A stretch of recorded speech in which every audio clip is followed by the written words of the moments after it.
To tonight's live show. Tonight is a Q&A, so I have 6 questions from patrons, the guys who support me monthly on this YouTube channel.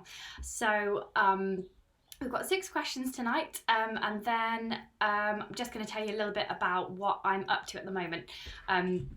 First of all, while we wait for people to join, I'm going to show you what I did this morning. So let me just give you a little insight into my new life. So this is me volunteering at Morrison's this morning, and I helped deliver these shopping packages to people. So that is what was in the shopping trolley, and this was what was in the Morrison's goodie parcel. So Morrison's set this up, and I was delivering these to people all over Stamford. So that is what I was up to this morning. So hopefully there'll be a lot more of that kind of volunteering going on. Everybody here, it's just a small town here, so we're all sort of pulling together, and just everybody's helping everybody else, and it's really actually a really nice atmosphere. Oh yeah, and also definitely something that's been missed off the main news, I feel, but Steve has cut my hair. If you watched any of my previous videos, the hair is like down here. It was getting a bit annoying because I was starting to do quite a lot of swimming, so I was thinking of getting it cut, and then lockdown happened and I couldn't get it cut, so Steve has cut my hair. Yay! I think it's pretty good, isn't it? I think it's all right.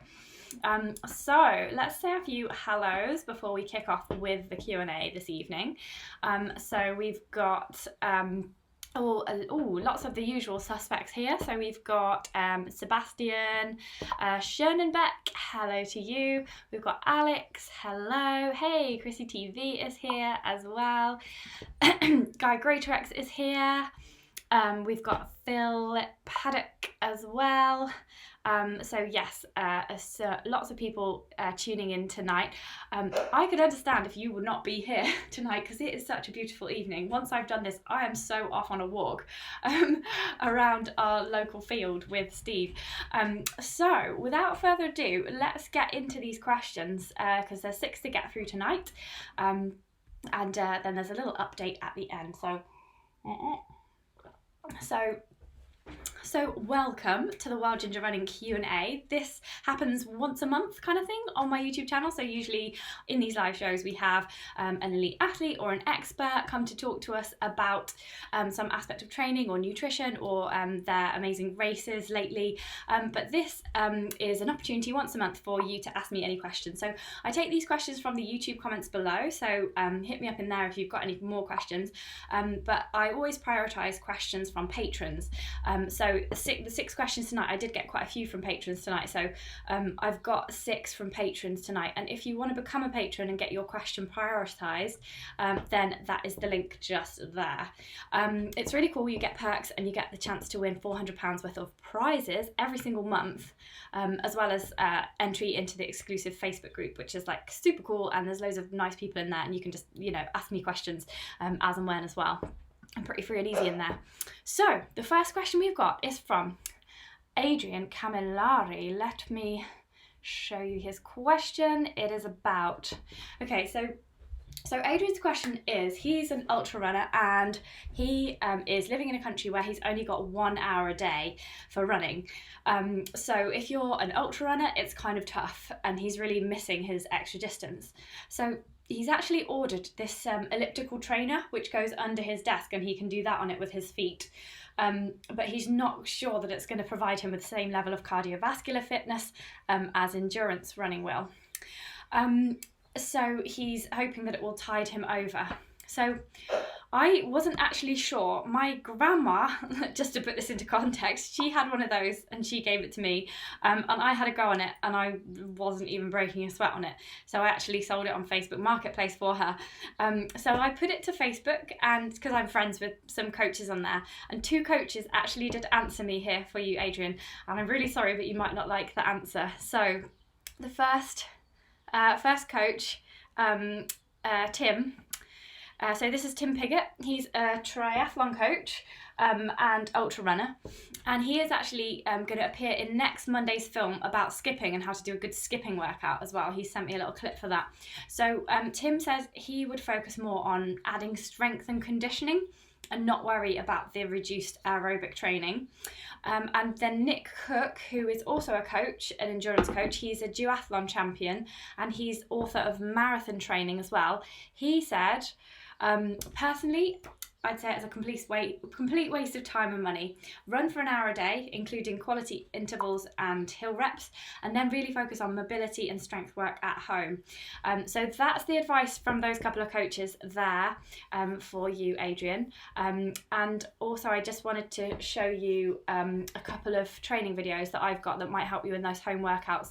So let me just pop them up on the screen as well. So I've got this 20-minute strength leg strength and cardio workout for runners. All these links are going to be in the description below as well. Then we've got run 5k at home, which you could do in a lockdown situation. And then there's this challenge which we are doing in the COVID-19 challenge Facebook group. This week we're climbing the height of shuttling slow. So we're doing 100 meters up the stairs every day, every weekday. So I hope that answers your question, Adrian.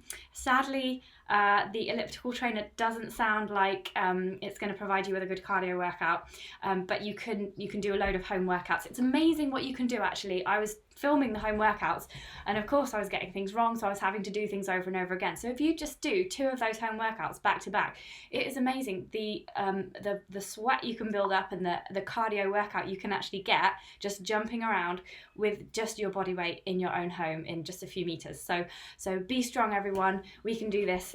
Even if you're in lockdown, you can still stay fit. Cool.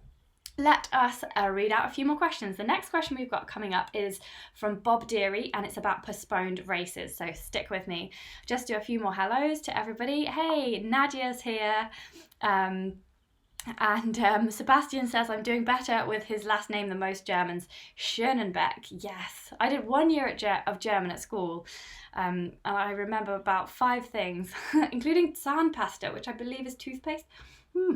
And ich habe keine Haustiere. That means I've got no pets, but I've got a cat, as everyone knows.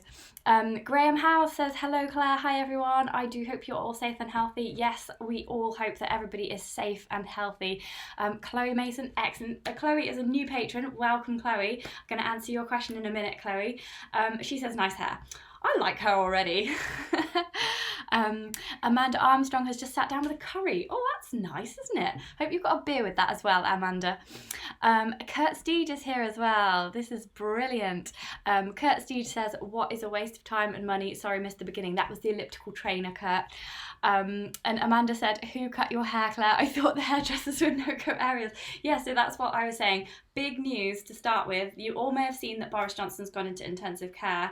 The big news, though, is that Steve cut my hair, basically. That is the news that nobody's been reporting on any news channel, and I have no idea why. And Robin Townsend is here. Yeah. Cool. It's great to have so many of you watching on such a nice evening. I am privileged that maybe you're outside on your phone watching this.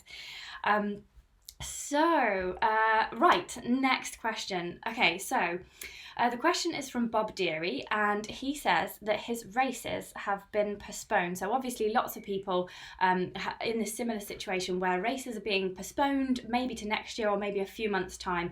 And actually we don't know when this is all going to end and when we're going to be able to race properly again. So Bob has written in and he said he was training for a half marathon on trails beginning of July. And then a trail 25k, so that's just over the marathon, kind of like 15 miles, and that was early September. So he was planning to do the July event and then maintain fitness for September, but his July event has just been postponed until August. So now he only has 2 weeks in between the 2 events. So he's just wondering if it's wise to do the 25k event so soon after the half marathon, which he would like to do anyway, and how should he recover his recovery or training in the 2 weeks between them. I would say, Bob, that if it were me, I would still do both events, but I would choose one event that I wanted to train properly for and use the other one as more of a training event. So it makes sense in your case to train for the 25k and use that half marathon 2 weeks before as more of a training run. So what I would say is to not push it, take it really easy, maybe stop and take a few pictures, admire the view, that kind of thing. Listen to what your body is telling you, and if you feel tired just after that race, the training race, the half marathon, then I would just do, say, like 2 or 3 30-minute easy runs that week, and then only 60 minutes dead easy that weekend in between, and then I would use your final week as a proper taper. So just if you want to do some runs, then fine, but if you didn't run all week, then that would also be fine. I would do some active recovery, like walking, can't go swimming, maybe a little bit of spin on the bike, like nothing too hard, like keep the gears low, so walking is a really good one at this time. But you never know where we'll be by then, so you might be able to do swimming. Yes, I've just thought that's true. Also, other things to do to promote your recovery is to hydrate well, especially end of August, might be a little bit warm by then, hopefully, fingers crossed. Eat well as well, so eat healthily, I mean by that, not like loads and loads of food. And also remember to eat well during your half marathon, the first run as well. So definitely keep energy levels topped up, like take some jelly babies, because you've said your 5k time is about 35 to 40 minutes, so it may well take you 3 hours, maybe even 4 hours, depending on how hilly it is, to do that half marathon, to do that 25k even. Definitely eat some jelly babies, maybe a few bites of flapjack, that kind of thing. Just take some high carb snacks, like sugary snacks, to fuel you on that run, so don't get depleted on those 2 runs. And you should be good to go. Do some stretching as well, but I'd say do both. Concentrate your efforts on the 25k, use that half marathon as a training run. Cool. Let's just have a look. Yep, no one's everyone's pleased that they made it. And Robin's just outside the house having finished a run. That's fantastic. And everybody's saying welcome to Chloe, which is really lovely as well. And she says thanks, everyone. That's cool. Just invited the new patrons to the Facebook group as well. So everybody's super nice and friendly in there. So it's really nice to see you all having fun in there. So we've got a question from Chloe now, which is about running poles, which is super good timing. For what reason I'm about to reveal to you. So Chloe would like recommendations for running poles. She's got 3 possible options. She's keeping her cards close to her chest. She doesn't tell me what they are, but she'd be interested to see my recommendations. So she says she's 5'1.5" half foot being very important, and she wants to know if I use any products on my hand to reduce rubbing when using poles. I forgot about that bit of the question. I might have to just pop into a cupboard over there and show you something. And she wants the best, I think VT means virtual training, regarding pole technique. She wanted to go on a course, but that's obviously not an option now. Okay, that is an absolutely brilliant question, Chloe, and thank you so much for sending that in. I will start with the recommendations. They're all down here. I've got my poles. This is really good timing, because I know a new brand of poles which is just about to come out. It's a brand called Harrier.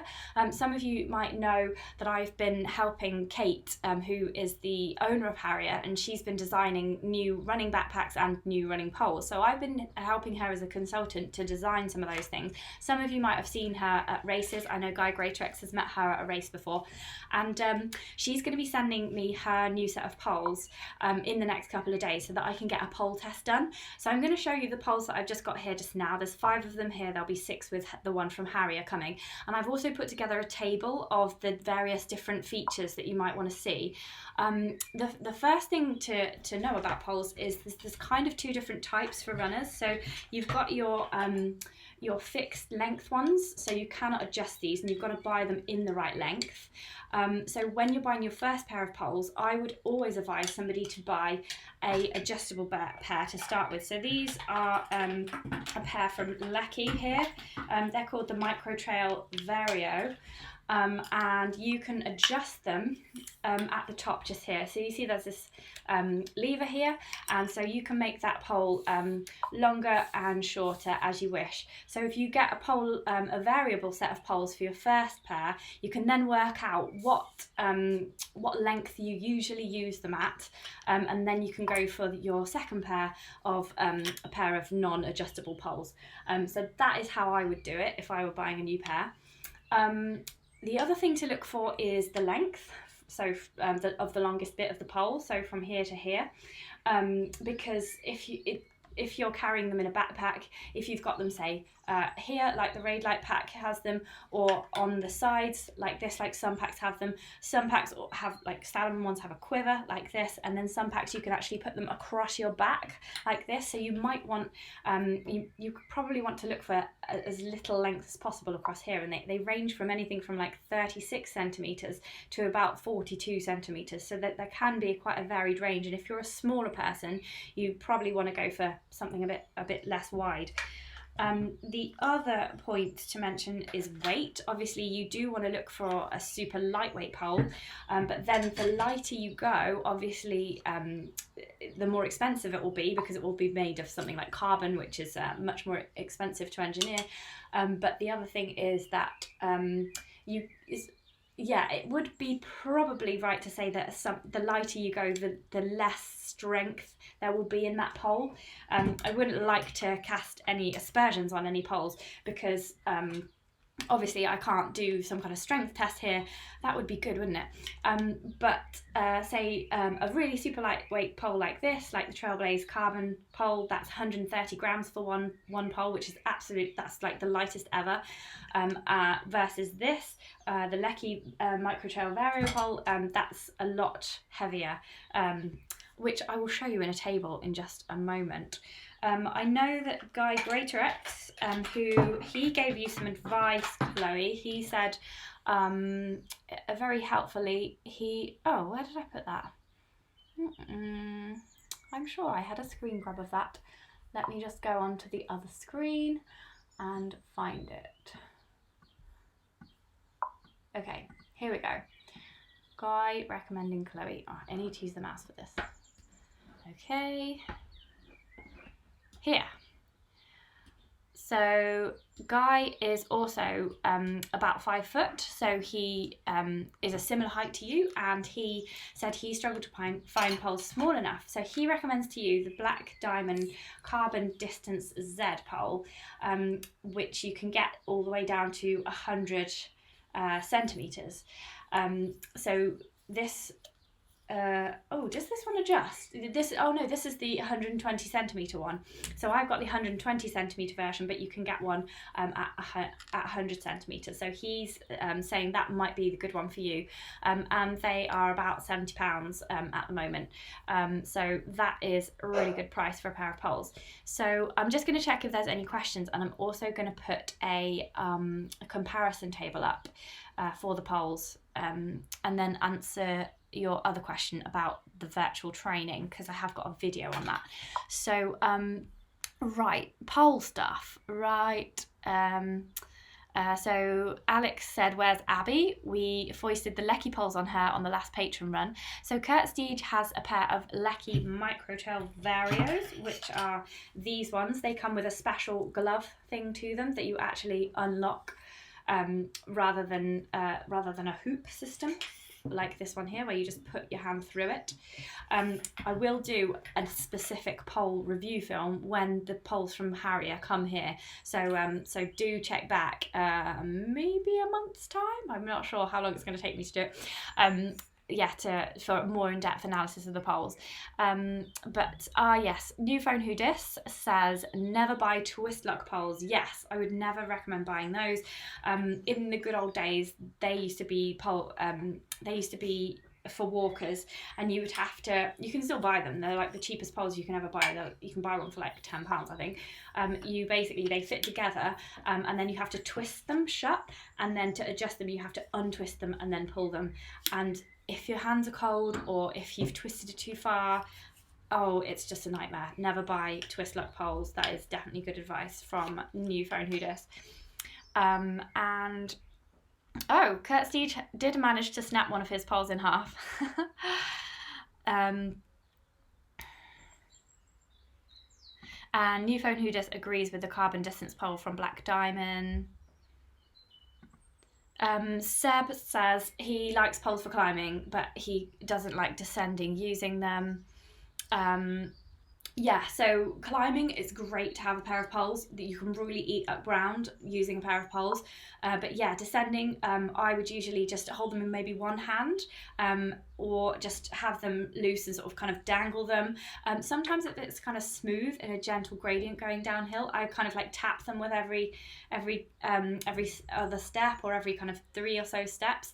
And sometimes if you're going downhill and you've practiced with poles and it's not too rocky and there's not loads of like technical terrain, you can actually kind of put both down at the same time and jump over things, which is really, really, really fun. But if you fall over, you didn't hear it from me. Okay. So Nadia says, what was the brand again? Can you add a link? Yes, I will add links to my recommended poles in the film description below. After this, I'll get on that. Pole links. I will do that. Just written it down. And FYI, the Lecky ones I have are the smallest, and they are 110 centimetres. So that's useful as well. And then the micro flash carbon ones go down to 105 centimetres. So that is really good advice there from Kurt. Fab. Okay, so those are the poles. I'm going to review them very soon, so look out for a film. The next part of your question is the rubbing of the hands. So you can wear gloves, but obviously if it's summer, then that's not an option. There is something that I have been using lately. And they've been competition prize. So you could use something like this. It's Skin Protect, or you can get anti-friction cream. If you just Google anti-friction creams, there's a lot about. But this is like a really pro one. It's quite expensive. It's like £17 for a tube. But yes, it reduces blisters, chafing, prevents rubbing, and that kind of thing. So you could always put that on your hands.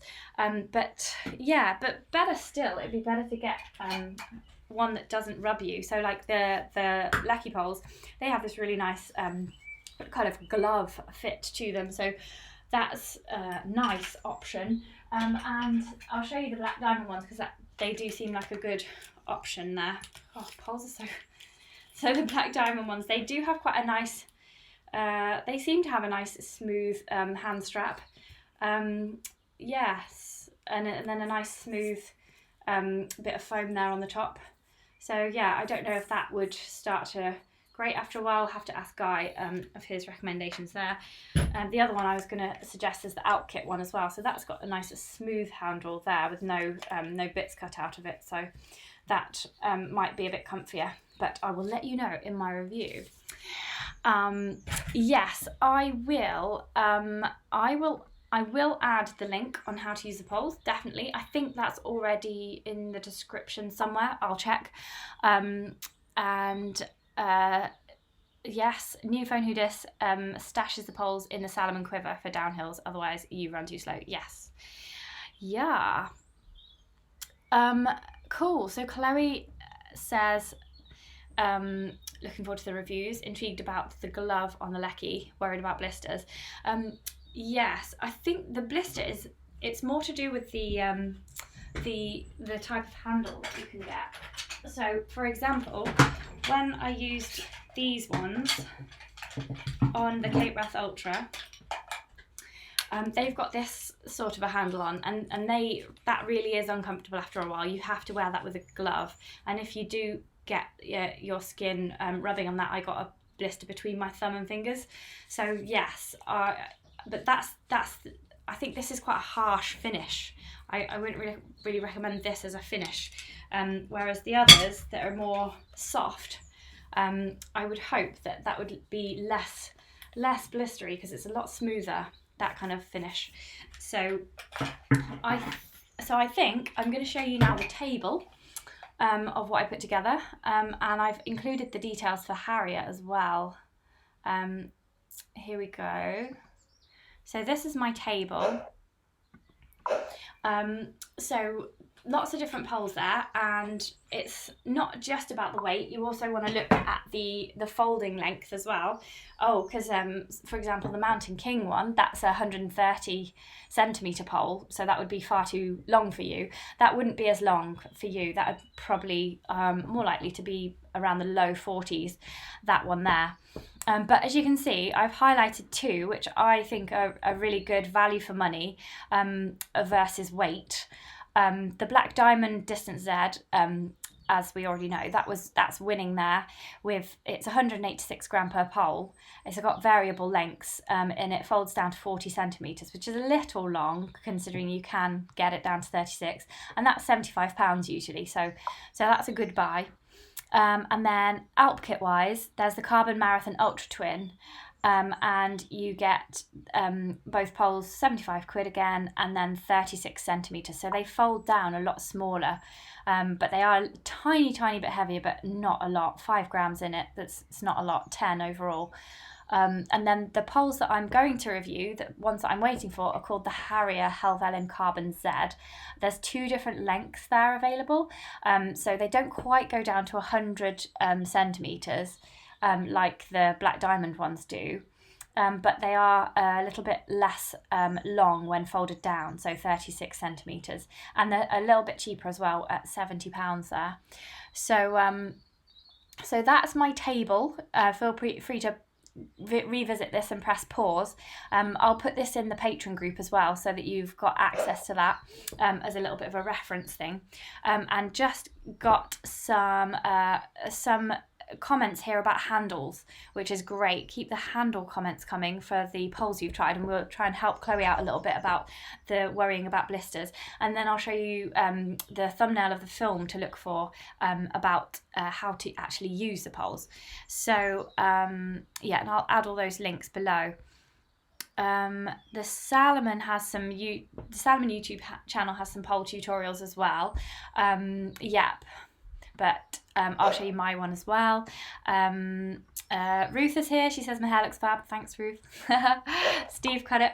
And Guy says cork handles are the best. The Black Diamond ones are okay if you don't sweat too much. So that's good to know. And then... Phil says the Lecky poles have cork handles and he's never had blisters with them, so that's good. And Chloe screenshotted the table, so that's good. So yeah, that's one thing I will be testing for, the comfortableness of the handles in the review. Handles. Great. Okay, so now I'm going to show you the thumbnail of the poles review that I have done, so that should help you a little bit, Chloe. So it looks like this, and the link will be in the film description below. This was a weekend that I went on with at Glenmore Lodge with Lecky poles, and the guy from Lecky gave us all a pole tutorial. Being a bit old school, I did kind of wonder what there is to learn about poles. Basically you have them in your hand and you kind of use them to help yourself go along, and I thought, well, how can that be at all complicated? But apparently lots of people need help with like setting it up. You've got to have your arm at right angles, etc., and then there's various different techniques that you can employ. So actually there is more to know about poles than we ever knew, and that film covers it all. So I hope that helps you, Chloe, and I hope that helps anybody else who's in the market for some poles over the summer, for when we get out of this lockdown situation, we can run for ages again. So that is good. So Alex is looking forward to seeing what Harrier come out with. Yeah, but it is good because the prices of some of those poles are really high, but then it's good to see some around the £70 mark, so that kind of, for 2 poles, that's kind of good. And John is here as well. Hello to you, John. That's fab. Okay, so let's move on now to the next question, which is from Arlene Matelock, who I have not seen here yet today. I wonder if she's around. But basically, she wanted us to talk about this concept called jeffing. So it's a guy called Jeff Galloway, a former Olympian, and it's a strategy that he developed with a group of people who are new to running as adults, and it's where you alternate between walking and running for set periods of time, or distances you could also do as well. So it's a really useful technique for both beginners and more experienced runners as well. So I will go through why it's good for beginners first, and then we'll go through why it might be useful for more experienced runners like you guys as well. So, let's keep her. Should we keep her question up? Yeah, let's keep the question up. So, for beginners, it's a really useful technique because it makes the workout easier. So it's used by couch to 5K programs that the NHS do, and they gradually build you up from running just for a few minutes and then walking for a few minutes, and they build you up to constant running by doing that. And it just gives you an easier sort of entry into running, and it gives you reduced injury risk, and it makes running less of a daunting task and maybe even something to look forward to because it's not actually too hard. You build up slowly. Hey, Arlene is here. Hi, here she is. She's here. That's great. So then it is useful, as Arlene said, for more experienced runners too. And I would say especially for trail and ultra runners, and especially on long or hilly routes, or both really. So even if you've never heard of jeffing before, you might actually be doing this on your ultra already, because a lot of ultra runners, a lot of us do this in an unstructured and untimed way, because we naturally jog the flat and the downhill sections, and then we make ourselves walk up any hill. Like if you're doing a really long ultra, you might say to yourself, I'm going to walk up every hill right from the start, regardless of how steep it is. Even if it's just a slight incline like this, I'm going to walk up that just to save my energy. It really makes sure that you don't overdo it in the first part of the route or the race and burn out later. You can also make it easier to cover long distances because there's less strain on the body, and you also might find that you recover faster afterwards, and that's what Arlene was talking about. And the other thing it can do, especially in those longer races and also with hills, is it can give you a bit of a mental break, and something to aim for. So you can sort of rest with a bit of a walk and tell yourself it's for a certain period, and then you can regroup with yourself, and then you can go again. So it can give you something to focus on, a bit of structure later on in the race if you're finding it really hard. So it's a really good idea. It's basically an easier form of interval training. So instead of sprinting and then jogging, you're running and walking. So it's a lower level interval training. So mainly, I think it's great just to know about the technique of jeffing. I don't think I've done any ultra running without some periods of walking, especially up the hills. And the best thing about trail and ultra running is that it's not all about killing yourself to get a PB. You can if you want, but walking is much more accepted in the kind of trail and ultra running community. It's kind of guaranteed that even the elite athletes will walk up hills. That, you know, at the UTMB there was a big old hill, and it was quite early on in the race, about a few hours into the race, and all the elite runners were walking. They were power walking. Most of them had poles out and they were going like power, power, power, but they were not running. Running it's just one form of how we get about in trail and ultra running, and walking is very much part of the deal. So trail running is not all about PBing. Walking's way more accepted. The elites all run. It's a good technique, and especially if there's a good view worth slowing down for as well, or a friend to chat to, you can do a bit of walking then as well. So basically, there's really interesting resources about this on Jeff's website. So I've put a link to that in the film description below so that you can find out more. So let's just see what other people have been talking about. Kurt said it's great for folks that are just starting out, but he doesn't agree with the other statement. It's good. It's good for ultra running. You can do some walking and some running. So I hope I explained that okay.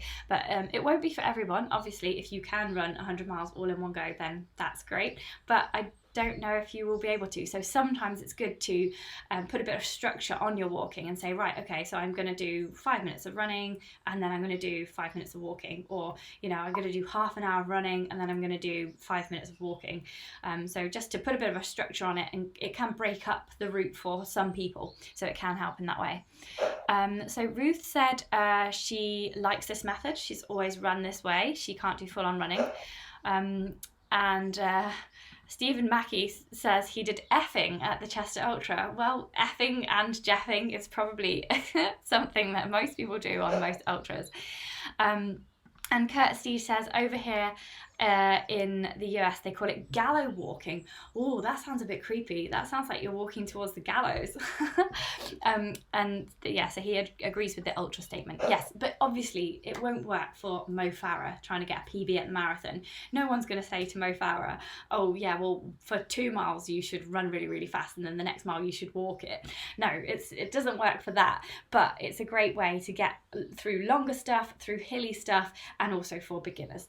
So yes, that is why. And Arlene M says that she likes passing people during the last 6 miles of the marathon. She walks faster than some of them run.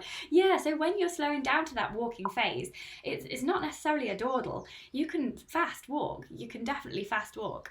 And a lot of people, yeah, you're right, can walk faster. I think I can walk faster than my mum runs sometimes. I hope she's not watching this.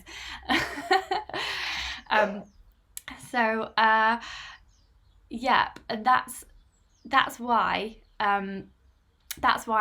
Ruth prefers trail running, because she can walk. Yeah, me too. I prefer trail running because you can stop and look at the views. Why wouldn't you want to stop and look at the views? Yeah. Yep. Everyone making some good comments there. That's why I'm yapping. And then we have a question from John Gardner about does running burn or build muscle? So this was a really interesting question. I actually had to do a bit more research on this just to check that I was giving you all the right information. So John says he's on long training runs, so like more than 2 hours. Does that break down more muscle than it builds? So should you therefore use them sparingly with a greater consistency of short runs? What do you do if you're training for an ultra?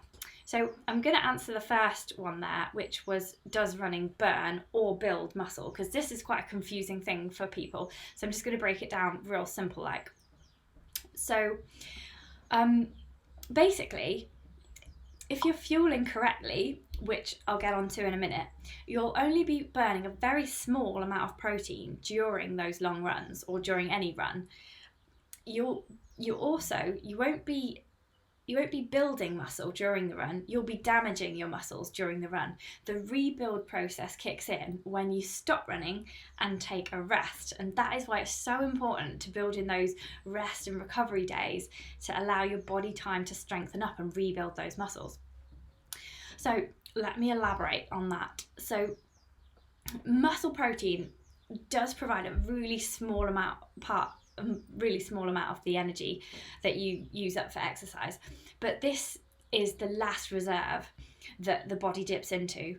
If you've got glycogen stored in your muscles, so that's carbohydrates, that's the way your body stores carbohydrates in your muscles. If you've got sugar in your bloodstream, so that's carbohydrates in your bloodstream, and body fat, if you've got all of those three things, your body will use them in preference as a source of energy for doing any type of work. If you've got low stores in all of these areas, then you'll start to use more muscle protein. So that's why if you're super, super slim, you aren't eating properly, and you don't have any stores in your muscles because you're not eating properly and you're not fueling your runs, that's when you'll start to lose protein from your muscles, because your body will have no other choice but to use that protein. Basically, it's your starvation energy is coming from protein, because you've used everything up that your body can. The body will try to get protein last of all. It will obviously use a tiny bit whilst you're doing the activity, but mainly it will go for the carbs and just stored in your body, and also the fat. So then after running, especially if you've pushed yourself really hard, like done a really intense workout, or maybe you've gone for longer than usual, so that's like really long runs, then you will have damaged your muscles. So that kind of pain that you feel there, that's micro tears in the muscle, and that is fine. Okay, that's fine. That's how we improve. But we only improve if you have an adequate level of protein in your diet to make those muscles grow stronger and larger, and to adapt to that training. And that will only happen if you also rest as well as taking on that nutrition.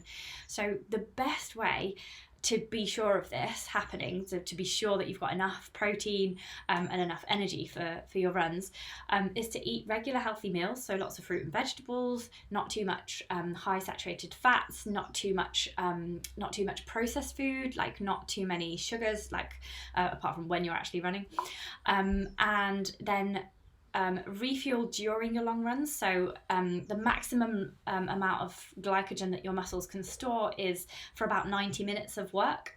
So you need to refuel on longer runs with the jelly babies that I was talking about earlier. So over 1.5 hours, you probably want to take a couple of like high sugar snacks to eat, and then or maybe an energy drink or something like that. So easily absorbed carbohydrates is what I'm talking about, basically sugar. And then within 2 hours after you run, you're going to want to refuel with a high carb and protein rich snack, like a milkshake, for example, chocolate milkshake, or like a chicken sandwich or a cheese sandwich, like bean burritos, something like that, corn burrito or something. So that's what you want to be doing. So that is how your body works. It doesn't burn protein. It doesn't burn very much. It burns negligible protein compared to all the carbs and the fat that it's burning when you're running. And running never builds muscle. It pounds the muscle. It's afterwards that the muscle building occurs, but only if you rest and only if you eat right. So basically, eat a good healthy diet, listen to your body. Don't run ridiculously far or intense if you've never done it before. Build up everything slowly, and you should be absolutely fine. And that is a great question from John. Thank you for that, because I did have to do quite a lot of just checking up, because I kind of basically knew it, but I was like, I really need to be full on 100% correct for this to tell everybody. So let's see what everybody has been chatting about.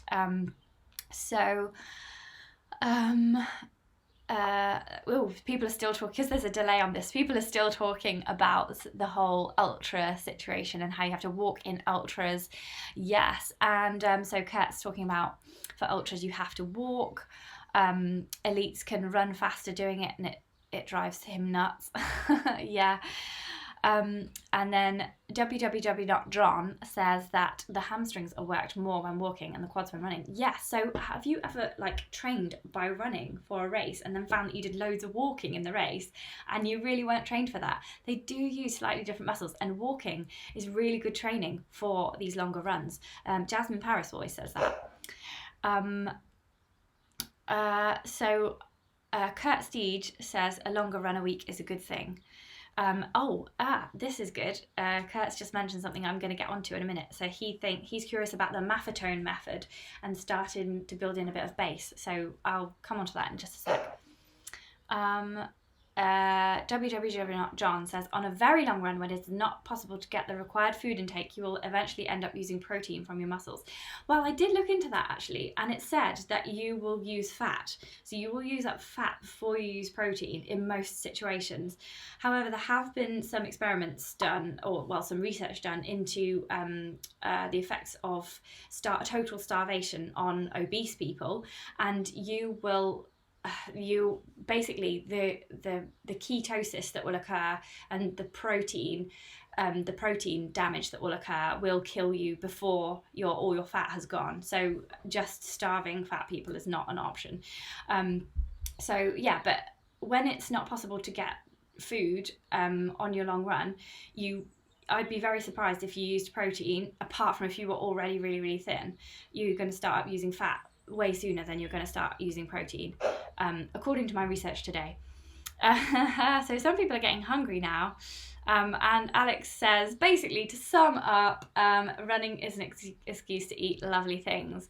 Exactly. And Chloe says, love peanut butter, banana and jam butties. Yes, good shout. Yeah, nice one. I like that. That's really, really nice. Yeah. So, should long runs be used sparingly with a greater consistency of short runs if training for an ultra? This is interesting.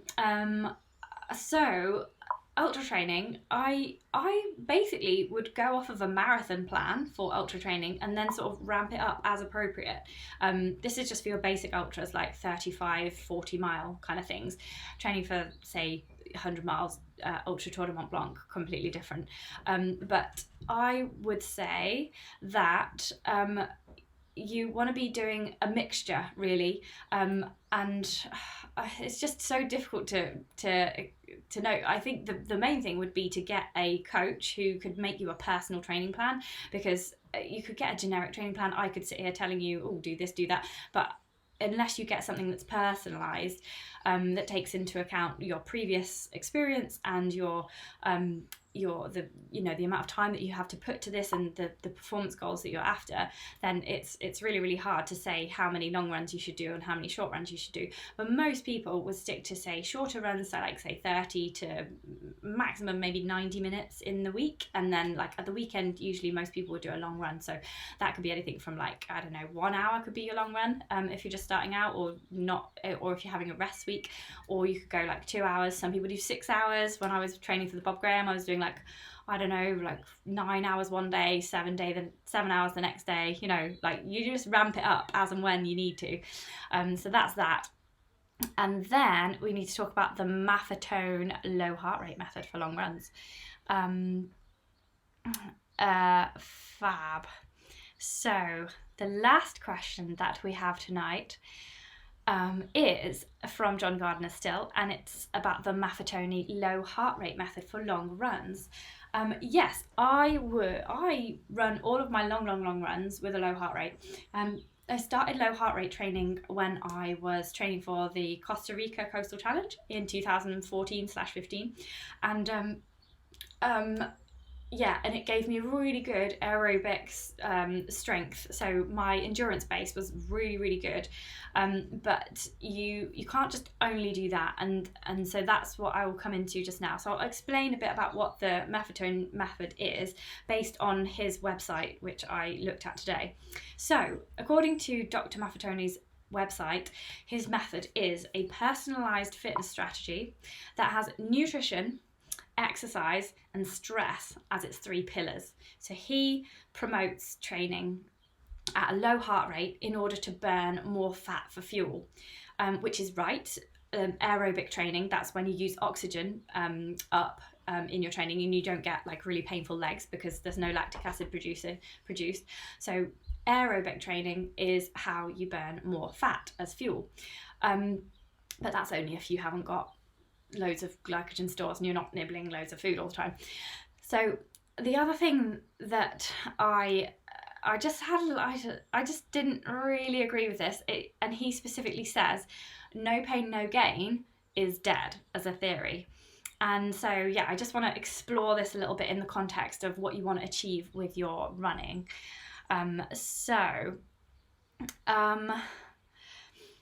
Basically, this is fine. Like, running with a low heart rate is a really good way to burn fat, but that only happens once you've used up the carbohydrates stored as glycogen in your muscles, which we talked about earlier, and also your blood sugar.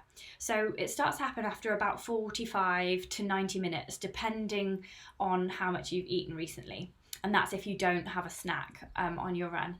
So after about 45 to 90 minutes, you'll start to burn fat instead of because you've used up everything else, basically, if you don't take on any more food. You'll probably only do that. You can only do that, in fact, running at a low intensity, because if you try to run really, really hard on nothing, you just can't. You just physically can't do it. So that's why you have to go really slowly to burn the fat. So doing that, running with low heart rate, is really good for beginner runners to build up their aerobic base. That's using the oxygen to power the muscles, no lactic acid building up. However, I would say that most coaches these days, and I'm going to show you a clip from Ian Sharman in a moment, most coaches think that for more experienced runners to increase performance, you need a combination of both low and high heart rate training and not a lot in the middle. So the combination should be 80% easy running, so that's low heart rate, nice and steady, like for you, whatever pace that is, easy running, and then only 20% should be fast work. So that's like maybe 1 run per week, should incorporate some intervals or something like that. Depends how much you train. So endurance coach Ian Sharman said this in his latest ultra training advice. So I'm going to show you a short clip, and that film, the whole film, is in the film description below. So I will just show that to you now, and I will look at your questions whilst I'm showing you that film. So take a look at this. This is really, really interesting. Just in terms of like weekly training, how many slow runs and how many fast runs would you say you need? There's always a slight kind of argument of exactly what the definition of a fast run is, but generally something like the 80-20 rule, if people have heard of that. So 20% of your running being harder and 80% being easy. So that's a good way to look at it. Long runs would often have relatively easy stuff, but if you look at, say, an Olympian, it doesn't mean they're just jogging for 80 miles a week and running super hard for 20.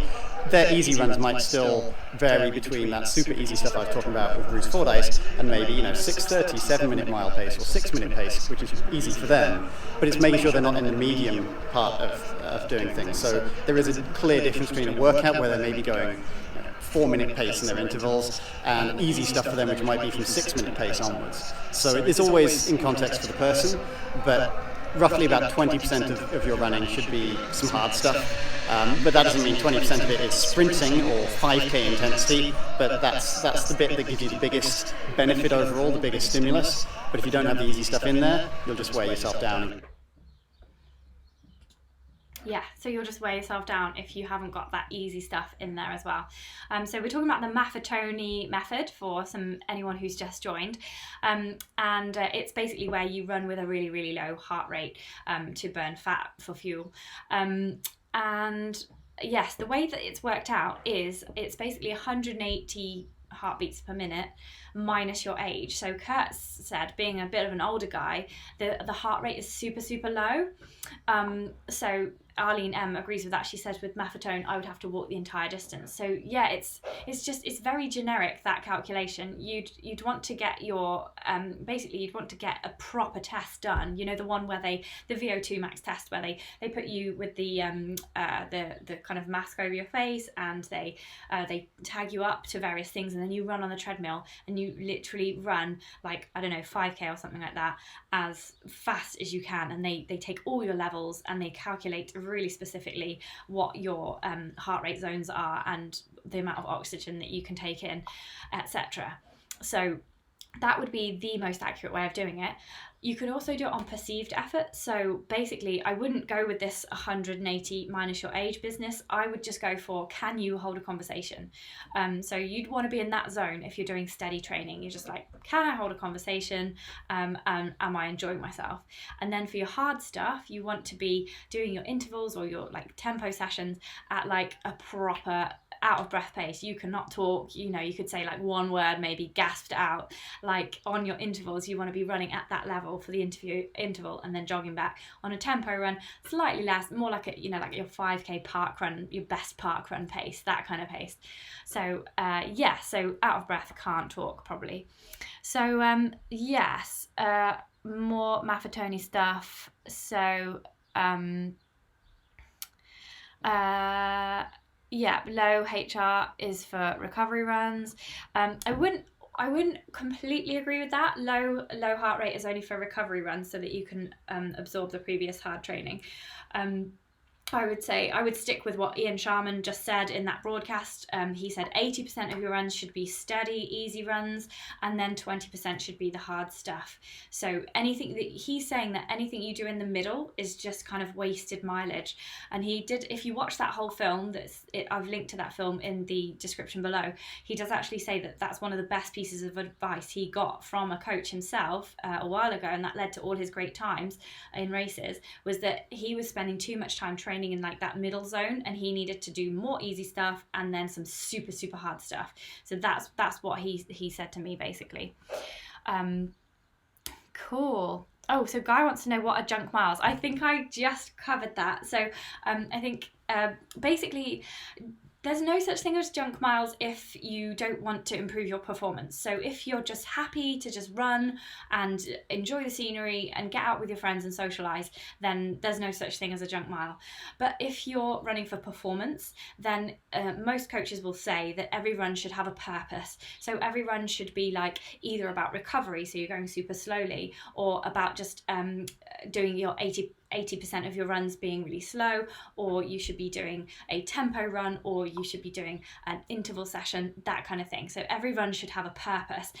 That's in order to progress. And the junk miles are just when somebody who wants to perform really well just goes out and runs with no plan, just going, oh, I'll just run to how I feel. Because most people, if they do that, you just run on the edge of comfort, like not even on the edge of comfort. If you do that, you don't run super slow.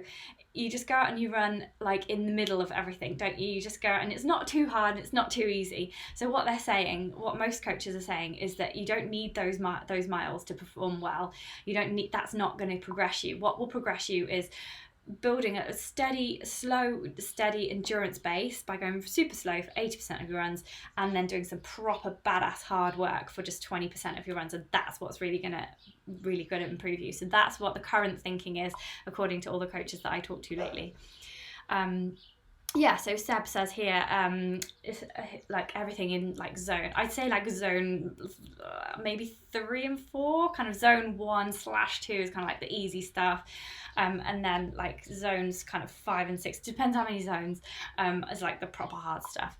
So yes, so we can do it on perceived effort. So basically 80% of your runs chatting, like can you hold a conversation? Yes, easily hold a conversation, la la la, feels really good.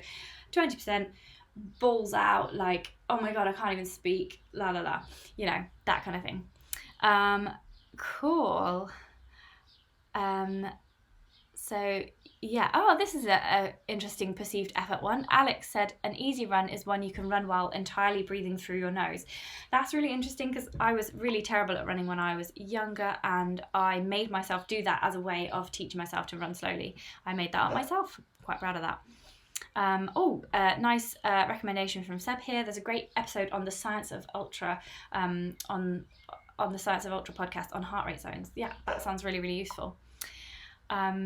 Great. Fab. Okay, so Biker Bob's seen the answer to his question. That is fab. And Curtsy says Kofosi just did about 1,000 miles at this point, and he did most of his runs in the low HR. Yes, so most, not all. He hopefully did some stronger sessions then. Again, like you wouldn't say to Mo Farah, oh, just run really slowly and you'll get really fast.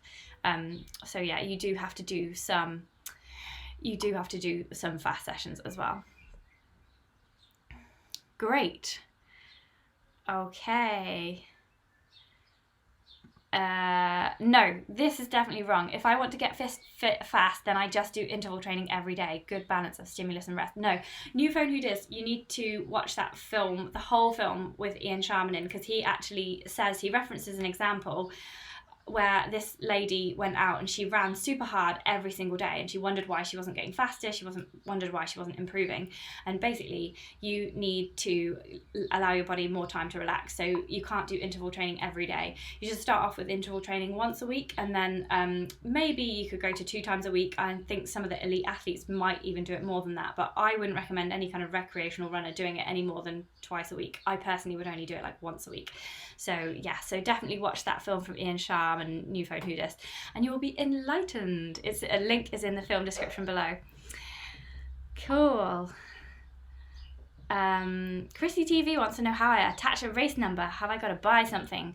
I would safety pin it on, usually, or you can get these little like magnetic-y clippy type things. I don't really use them just because I just don't really worry about wrecking my tops, so I just stick it on with a safety pin. So I just put like one in each corner. They usually give you a little hole for that. Just pop it on. Make sure the safety pin is sharp, because if it's a blunt one, then you might make a hole in your top. But yeah, that's how I usually do it. You don't have to buy anything. They usually give you safety pins as well. This is great. So Chloe says she misses the running track for speed work. Yeah, I know, but you can still do it. You can still do it like around a field or around a if you've got not too busy area with the pavements and stuff. So I find listening to podcasts really good as well if you're missing people to spend the time with on your training runs. Great. Cool. Okay, and Guy Greater-X, just to finish, has said fartlegs, which I'm presuming he means fartlek. So fartlek is where you do a combination of running fast and slow, and then fast and slow, just however you feel. It's Swedish, the term. Cool. Okay, so that's all the questions answered, and then Guy Greater-X just asked one more question. He says, how am I doing? Well, thank you very much for asking, Guy. I am totally fine. I don't know if you were here right at the beginning, but this morning I have been delivering for Morrison's. So I have been a group of us met up at Morrison's, kept 2 meters away from each other, and we delivered some goodies to some people all about town. So that is what I've been doing of late. Running wise, I was getting quite tired. I don't know if you've seen on my Strava, I've literally put like for 2 weeks, oh my God, I'm feeling really tired. I had a week off last week, and then I did 2 hours on Sunday at about 2 o'clock. It was really hot, and I just felt really fat and had lead legs, and it was horrible. But then I went out yesterday and today, and it's been wonderful. So I'm like back in the game with running, so I'm so happy about that. I'm so grateful for so many things right now. I live in a rural place. We can still go outside and run. Everybody in the COVID-19 challenge group is sticking to their government guidelines and being really like nice and sensible to each other. And I'm so grateful to all of you patrons for, like, some of you have upped your pledges, which is absolutely fantastic of you. It's just so lovely of you to be so generous at this time. And some new people have joined as well. So that's really, really amazing, because basically it's the only income that I have left. So luckily I've got a family that can support me. I've got Steve who can support me. So that's great. But it is obviously gutting, and loads of people are worse off than me, but it is gutting, isn't it, to kind of have everything cut off. So a few people have been asking me how they can help, and some people have been helping already by upping pledges or doing Patreon, which is amazing. But if you could also buy Wild Ginger Running merchandise. I've got some buffs and some t-shirts which look like this, but they've got colour on them. So that is in the Wild Ginger Running shop, which is here. So that's another way to help me out. And then but I obviously understand that loads of people are in a really difficult financial situation too. So here are some really cool ways that you can help me by not spending any money at all. So you can watch my film archive. So that's a really good way. And you can encourage your friends to subscribe and watch my films, or you could always share and retweet my films on social media as well. And like if you're in any other Facebook like running groups that you're involved with, then you could share my films in there as well. But most of all, like the best thing is that I'm happy to see you guys staying happy and healthy, and I just pray that we can keep running outside for as long as possible.